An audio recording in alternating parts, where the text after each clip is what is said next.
settle down and find some. Where we at? I can't have it half screen. Okay, in the jar football show. Let's get this. Do we have a soundbite here?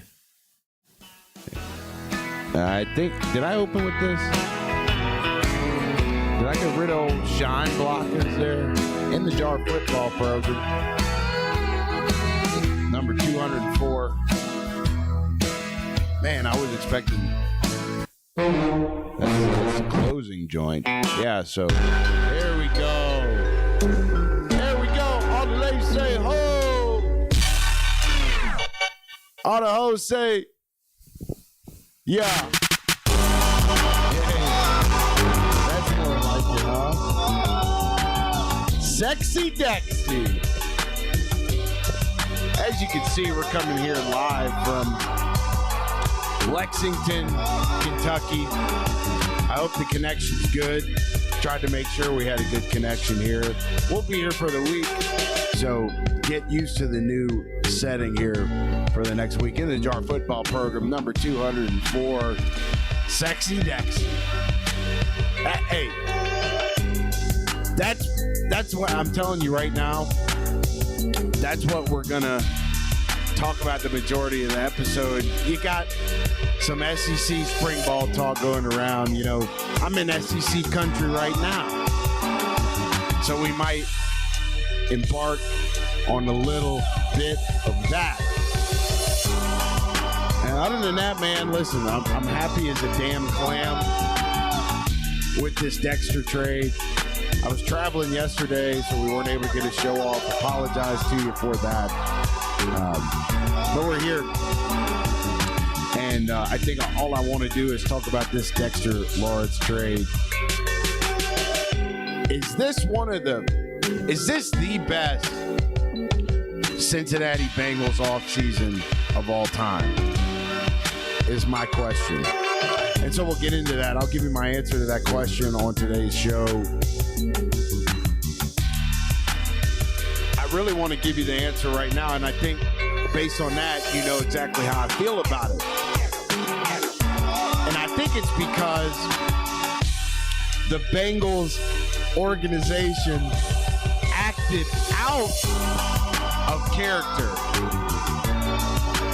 I think the reason they have had the best offseason in franchise history is because they did not act the way that they normally act. They've never made a trade like this. They haven't made a single trade like this. You go back to, I can't remember what the terms are. It's like common draft era or something, which goes back to sometime in the 90s. I don't know the dates. I don't know the terms. Common draft era. And then there's some other thing where you can go all the way back to the 60s or something since it's happened. Because I think the Bengals were founded when? I think it was 1968. I'm guessing off the top of my head. 1968. Because, yeah, I was thinking maybe 48, but 48's the year Israel became a country. You know, so it's not 48. That's why 48's in my head. 1968, I believe, the Bengals have been a team, and they've never done a trade like this. Not one time. And so you look around the league. I've been watching clips and shorts of insiders that were talking to agents about how they felt, agents and coaches about how they felt about the draft, which is going down in 2 days. And this guy shared that there were a lot of insiders he talked with that said, I don't know what the Cincinnati Bengals are going to do at 10 because they believe in their linebackers, regardless of how we feel about Barrett Carter and Demetrius Knight. The Bengals seem to believe in those guys. I think linebacker is the most important position on a defense. And I think it is the biggest glaring weakness for these Bengals on the whole team at this point. Now, the caveat to that is, could they know something that we don't? Absolutely. They're in the same building as these guys every day. We are not. Could they also still be idiots and be completely wrong about the linebackers? And that is the secret ingredient of heartbreak for Bengals fans this year. Could that be the case? Absolutely. But you look at the front, okay, and even though I am a linebacker, and I think it's important for guys to scrape and get tackles and be leaders at that position, football is a game that's won and lost in the trenches. The Bengals have added Jonathan Allen, who's a big, scary tank of an Alabama product. They added Boye Mafe, who seems to have a lot of upside, played a big role in Seattle's defense this year, which was the best defense in football. And that's what's going to happen in pro football when you have success. You're going to have turnover because guys are going to get more money and opportunities elsewhere after being on such a good unit. That's coaches and players. So you got Jonathan Allen, Boye Mafe. Don't forget about B.J. Hill. He's been a bit of a non-factor, but apparently he's friends with Dexter Lawrence. I guess they played together. I don't know. I can't remember if they played together in New York or in college, but apparently they played together. And so now you got Dexter Lawrence, who to me is the best shade 3 technique in all of football. Stat merchants, idiots, I call them. It's kind of synonyms, right? If you look at a guy online that says, well, the Bengals got trade RAPED on this Dexter Lawrence trade because he only had half a sack last year. You're an idiot. You're an idiot. Don't talk out of turn to me, idiot. Stat merchant, idiot. You know what it's like, wake up. Do you see the film? Do you see the push that sexy DEXY gets? The explosion he comes off the line with. Do you see the way that the biggest grown men known to our society fall backwards at the slightest touch from sexy DEXY? Don't give me this half a sack bullshit. Oh, his production is completely died. It's been completely inconsistent over the last 2 years. 4.5 sacks in 2024. All the way up to 9 sacks in 2025, and then all the way down to half a sack in this past season or whatever. Shut up. Watch the film, bro. It's like, wake up. Don't be a stat merchant. Stat merchant is a synonym to an idiot. An idiot. Gotta watch the film, and when you see the film, you see what kind of impact Dexter Lawrence makes. Am I an excited Bengals fan that's heavily biased on this subject? Yes. Yes, dude. Yes. But also, film. Watch the film. Watch what he did to some of the best offensive lines in all of football. He was in a division with them, Philadelphia and Dallas.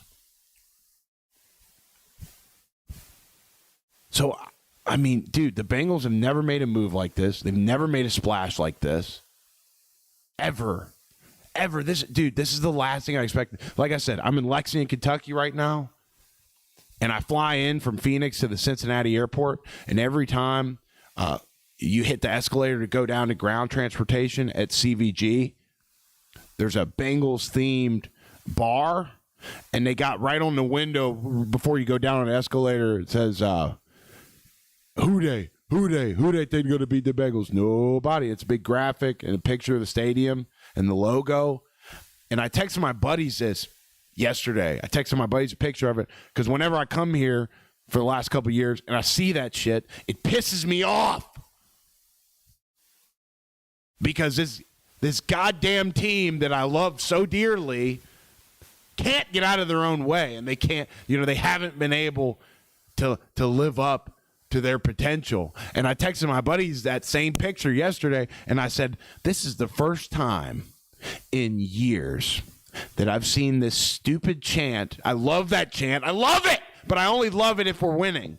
And we haven't made the playoffs for 3 years. And I texted him, I said, this is the first time in years that I have seen this graphic with this chant written on it in the Cincinnati airport, this Bengals-themed bar. This is the first time I've gone down that escalator at CVG and not been enraged seeing that. I texted my buddy. I was like, dude, because he's a Bengals fan too. I texted him. I said, isn't it great not wanting to kill the Bengals organization for once? Isn't it great? We just got sexy DEXY. Okay, the linebacker unit's weak. The safety room has been completely reupholstered. Brian Cook and Kyle Duggar. I mean, really, when you started this offseason for the Bengals, my expectations were so low that if you had just replaced Geno Stone's dumbass and Jordan Battle, who I also think is an idiot and not that good. Sorry, I haven't met these guys. If they ever happen to see this, I think that you're mid players. You're better than I ever was at football, by far. I'm just speaking on what I see on the film. Missed tackles are an elementary thing, and those guys miss a lot of tackles. So if you had told me at the beginning of the offseason with my low expectations with the Bengals front office, if you had just told me that we were going to replace Geno Stone and Jordan Battle, I would have been happy. We did that, and then we also added 3 behemoths on the defensive front. The cornerback room is on the dicey side. I think they've made some moves there, but they were guys' names. I was listening to Coach JB show. If you guys know Coach JB, he's a goated show. Show similar in subject matter to this one. And he was throwing some names around of guys that I hadn't even heard of. And I'm a Bengals fan, and I don't think he is. So I'm sitting here kind of thinking, like, is this bull crap or am I an idiot? So the cornerback room is dicey. And again, I think games are won and lost in the trenches. Right? If Sexy DEXY is able to get home fast, it's not really going to matter how good the coverage is in the secondary. Not that doesn't matter. And then you rid yourself of a traitor. This offseason, if you're the Bengals, you rid yourself of an insidious idiot in Trey Hendrickson. Man, I mean, I would be worried about him seeing this and coming and kicking my ass, but he would probably just say a Bible verse to me and drop the mic and think he cooked or something.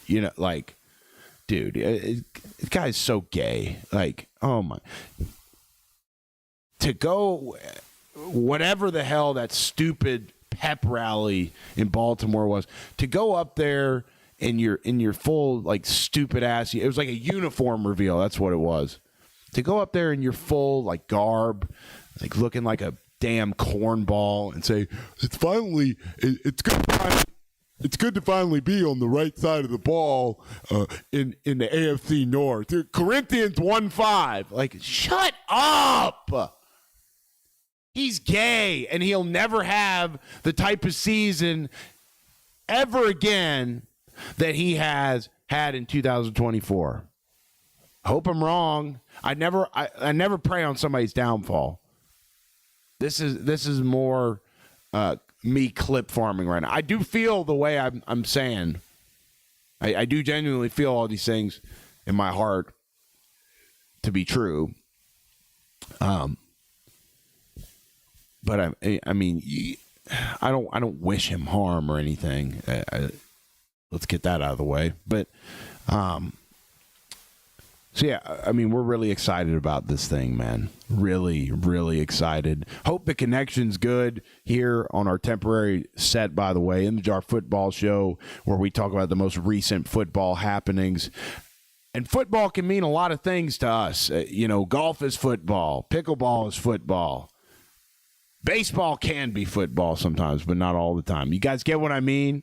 Philosophy can be football. So in the Jar Football Show, where we cover a lot of the recent football happenings when you're talking actual between the sidelines, but we hit a lot of other stuff too. Football turns into a lot of conversations about life and other things. So if you're interested in any of those things and you're new to the stream, number one, welcome. Number two, encourage you to like the video and subscribe to help our channel continue to grow. Really appreciate that.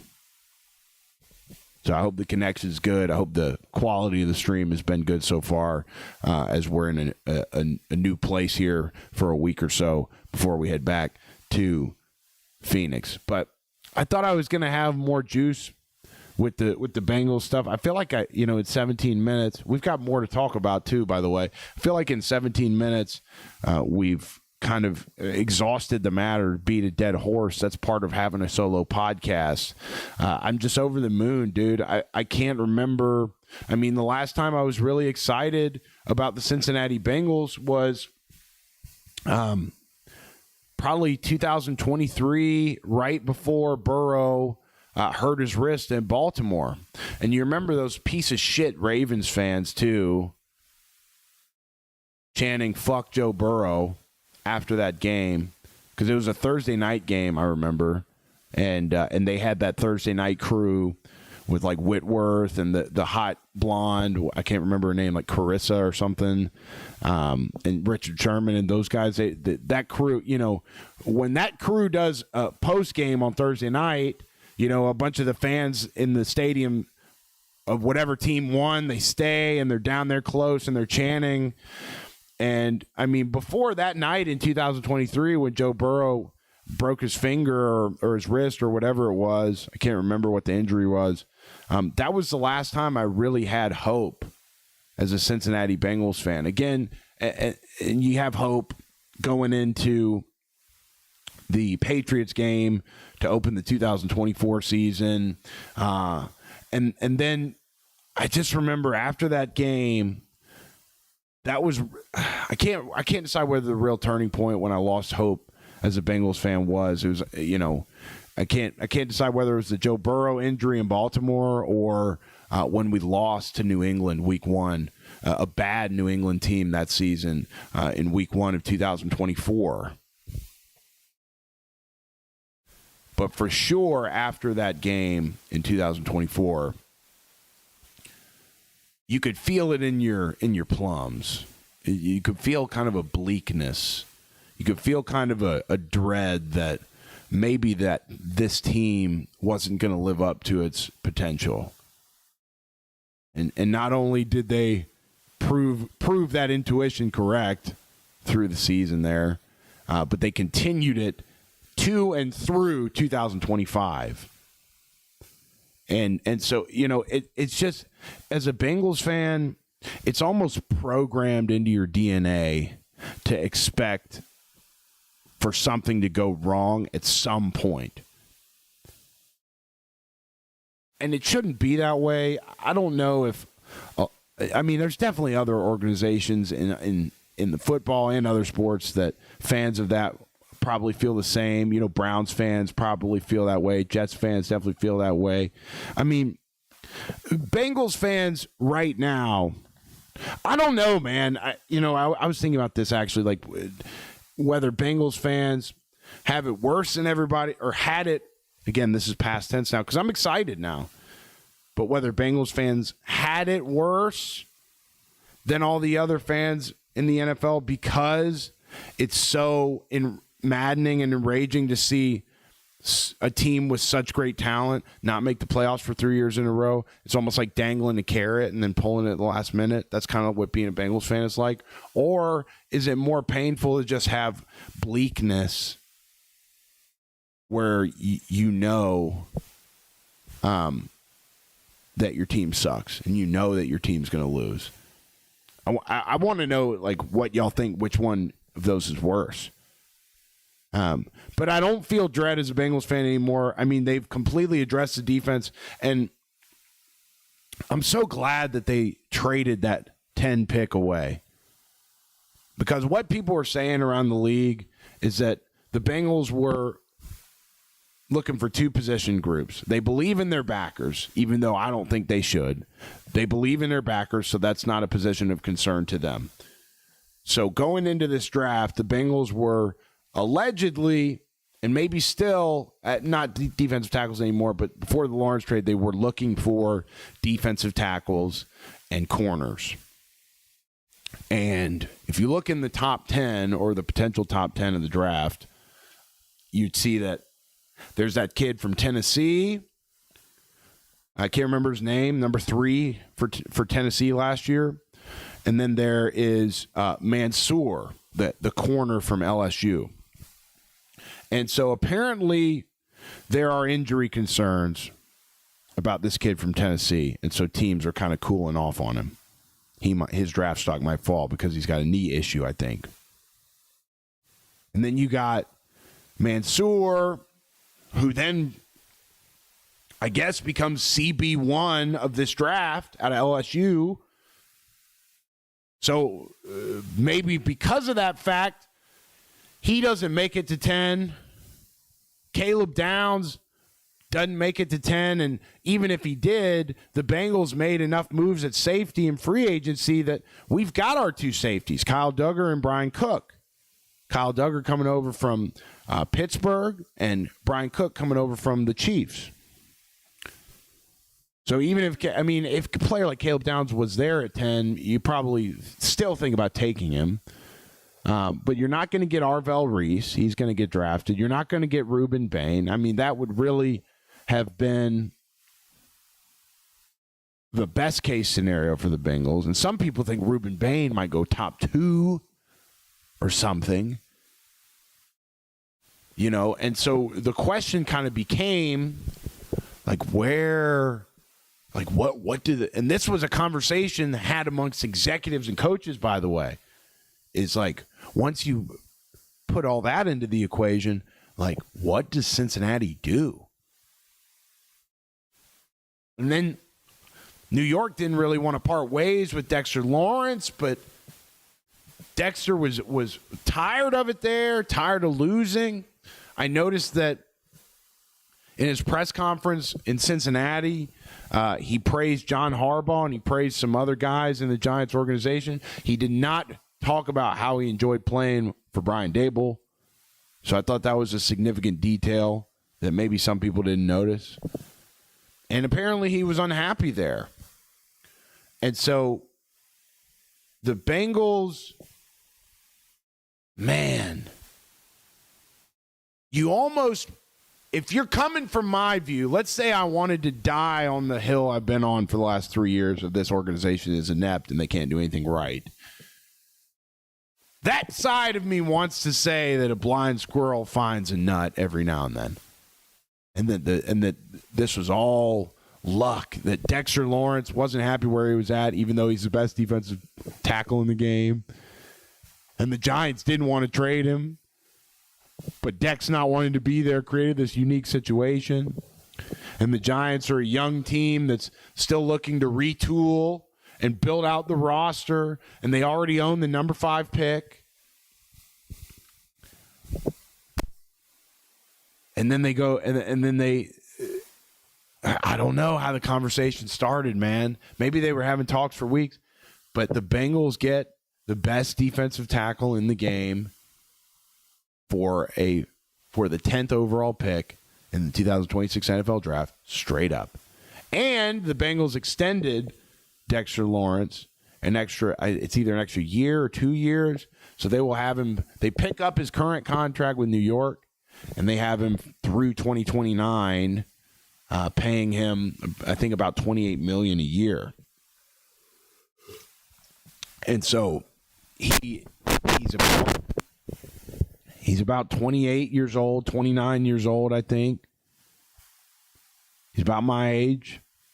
What a big guy, too, dude. I mean, I look at a guy that looks like Dexter Lawrence, and I think, like, how is he my age? Like, he looks like he could be my black dad. You know what I mean? And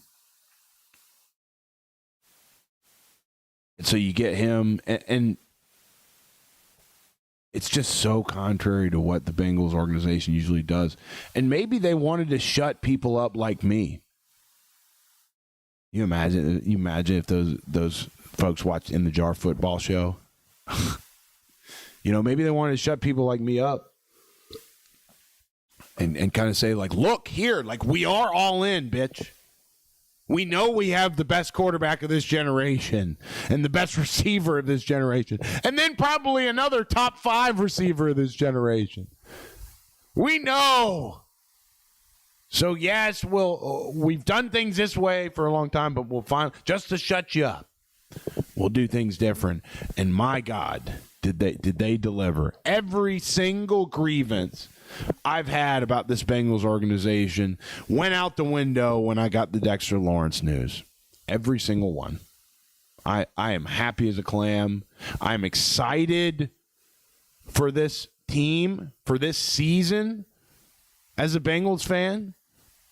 I'm already planning trips to come back because I'm from this area, to games next year. I haven't been thinking like that in years. Years. I have not been thinking like that as a Bengals fan. And this trade, this Dexter Lawrence trade, takes a decent, God forbid I say average, Bengals offseason. It was still, like, actually, average may be too derogatory. It was a decent offseason for the Bengals in free agency. But this move stands alone and puts this Bengals offseason over the top for me as the greatest Bengals offseason in free agency ever. Now, the standard for that ain't high. You understand? Because the Bengals have always done things a certain way in Cincinnati. You dig what I'm saying? So, like, the bar's not high. In the past, this front office has not been creative or outside-the-box thinkers or risk takers. And I said it on the show probably hundreds of times at this point. What this defense needs, you see how bad the defense on Cincinnati was last year. What this defense needs is not more young cats that you got to rein in, teach the scheme to, teach the defense to, when we already got guys on the defense like at the linebacker position that seem to already kind of have their heads spinning a little bit. Like, why would we bring more guys, more young guys onto that defense where we have to win now, where we have to expect this young guy to come in and contribute right away in the National fucking Football League? I've been saying this forever. You got to add some wily vets that have some confidence, have some experience, and subsequently confidence from that experience to calm all the younger guys down so that they can be more free to do their job and carry out their job and execute.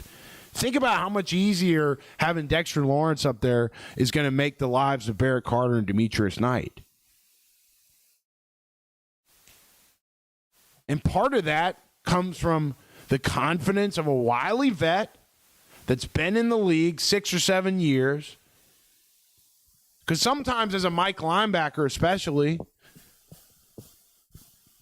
let's say you got a defensive tackle and the strength of the formation changes.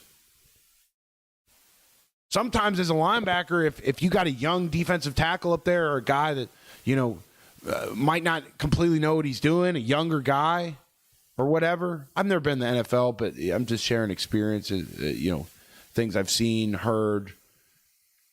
Sometimes you got to run up there and tap your 3 technique or your nose on the butt. Be like, bump over, bump over, bump over. Dexter Lawrence is going to be the kind of guy to be like, man, I got this shit. You worry about do your job. Worry about doing your job, and that frees the linebackers up to play more free. Gives them bandwidth.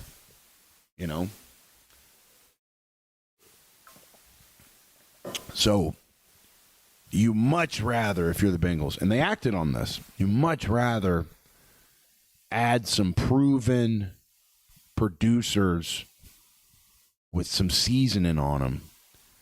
I get it. And the Bengals' approach of old was, let's draft. Even though we can't draft at all, let's draft so that we get young guys cheap.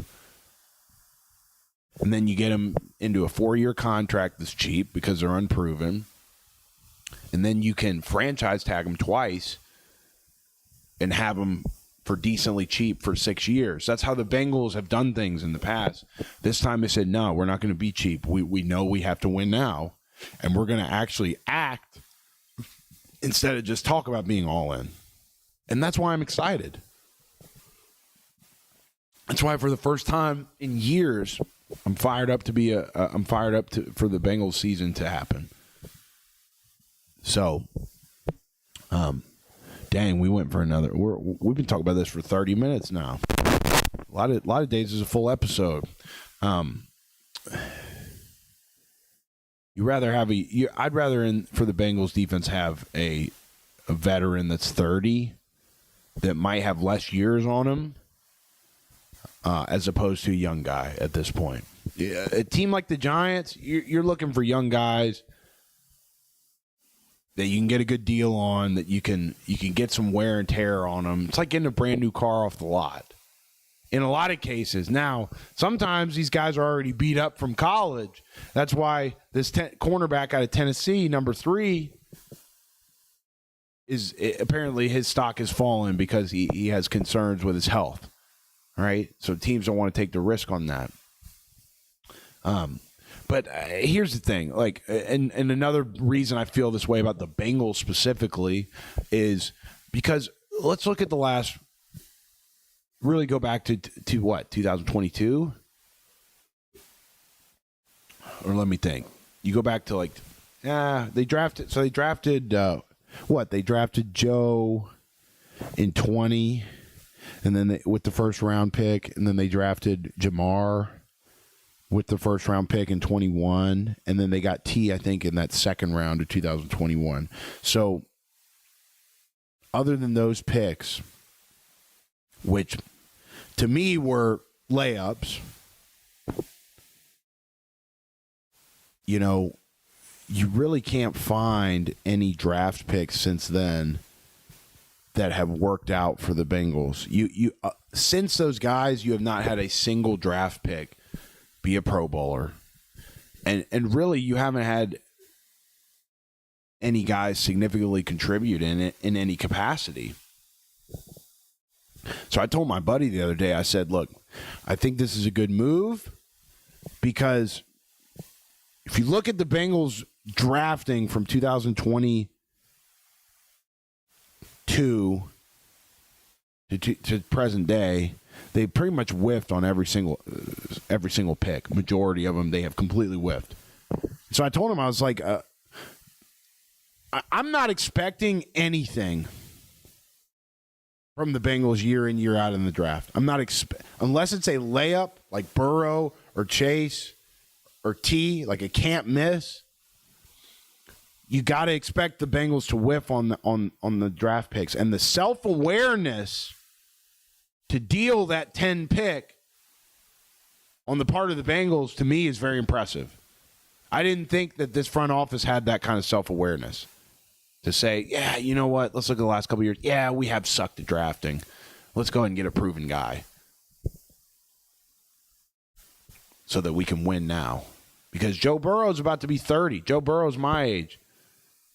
He and I are both rounding the corner. No, I'm just getting started, and he's already done a lot. So, you know, the corner he's rounding is his path's different than me. You know what I mean? No shit. So I like it, man. You just gotta assume. So maybe that frees up the Bengals in the draft this year, takes pressure off of them to actually maybe have a good draft. But if you know the Bengals, at least in the last couple of years, you just got to assume that most of their draft picks, if not all of them, are going to be whiffs. And I don't know if that's because they pick retards. You know, retards tend to and I shouldn't say that retards tend to gravitate to other retards. They made a smart move here. I don't know if I'm not sure if the Bengals front office is retarded anymore.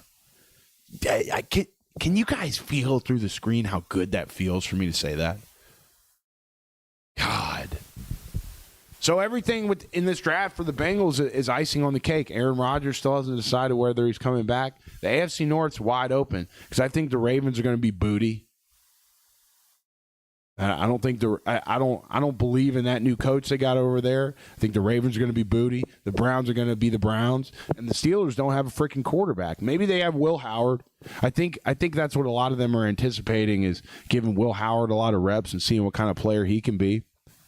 And I think he could be a really good player in the NFL. He's big enough. He seems to have good mental tools, good head on his shoulders. I mean, I think it's probably the Bengals and the Steelers in this year's AFC North, you know, and I hope these freaking Ravens fans see that. You got a fraud over there at defensive end, Ravens fans. You got a complete sack of spare parts over there at defensive end, bud. A traitorous Bible thumper. So just remember that. The Ravens are going to underachieve again this year, just like they did last year, and just like they have for pretty much the entirety of Lamar's time there. It's just what it is. Call me when you guys at least make it to a Super Bowl. You know what I mean? But other than that, and Ravens fans online, they're just deplorable. They use foul language. I use foul language, but I would like to think that I'm poignant with it, and I kind of cherry pick cuss words when I really want to make a point. Ravens fans will just say something like, "Cry, pussy." You know what? Just kind of not all the way there, but aggressive. It's like, I'm not into that, you know. So I think it'll be the Bengals and the Steelers in the AFC North. It's been a good show, guys. 38 minutes in. I don't see anything else to talk about. You know, Morgan Wallen did a show at Bryant Denny Stadium down in T-Town a couple of days ago, and he always does his walkouts with, you know, clouded people of the area he's doing a show in, and he did a walkout with Saban, and some Bama fans are talking about how if he had picked Deboer, that the stadium would have booed him, and that's where Alabama football is right now. I don't think it's that deep. I mean, I think Nick Saban, regardless of who the coach at Alabama is, I think Nick Saban is just a different kind of icon and representation there. And I think regardless of what the head coach, the new head coach at Alabama would be doing at this time, that he still would have walked out with Nick Saban. Now, is Alabama's football program in the most preferable state you can imagine? Absolutely not. They're stuck with a guy they don't want. And the fact that a Bama fan called in Mr. Legend, who I'm trying to get on this show, got each other on Twitter. I might have to holler at him again. Mr. Legend said this on Paul Feinbaum yesterday. If Morgan Wallen had walked out with Kalen Deboer, that Bryant Denny Stadium would have booed him. And that's not what you want for a introduction to a country show where we're trying to get everybody fired up, So I don't think it was that deep, but it could have been. That's what some Bama fans are pontificating upon that. So, damn, man, I feel like we clip farmed a lot today.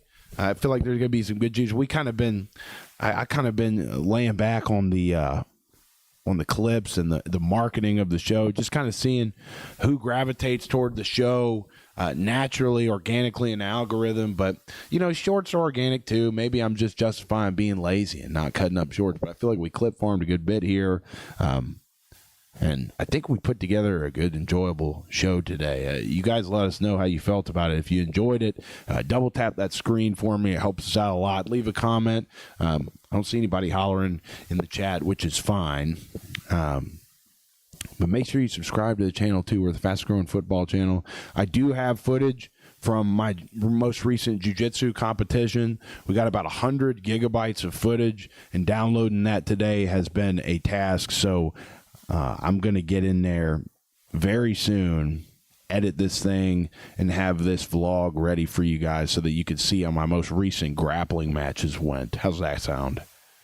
How does that sound? I think it sounds good. So we'll see you guys, like I said, around 7:30 Eastern. Anytime from 6 to 7:30 Eastern on weekdays, we'll be live. You can watch replays on this channel and on Twitch Kick.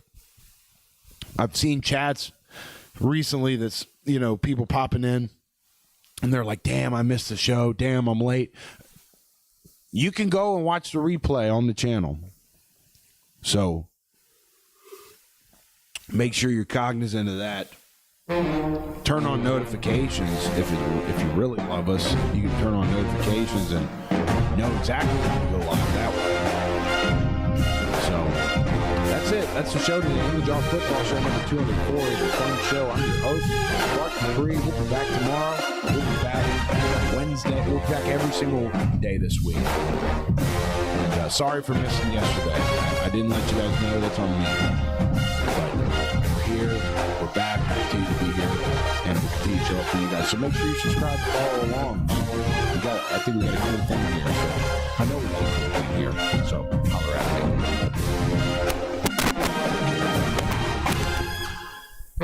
me.